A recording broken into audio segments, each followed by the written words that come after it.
the long-term viability of the blockchain ecosystem itself.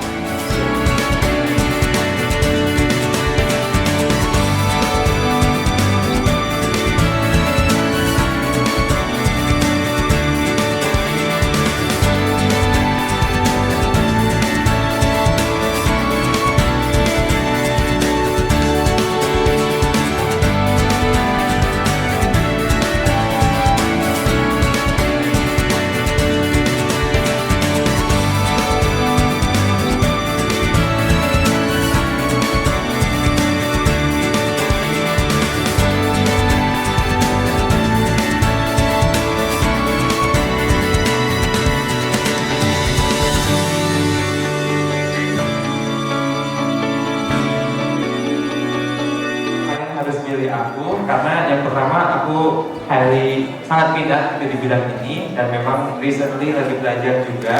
Kalian memilih saya akan mempromosikan yang namanya Cardano Indonesia ini ke kancah internasional seperti itu. Belajar di Web3 dan blockchain itu adalah bagian bisnis keuangan kripto juga, berikut sistemnya dan benar-benar mempelajari di bidang itu.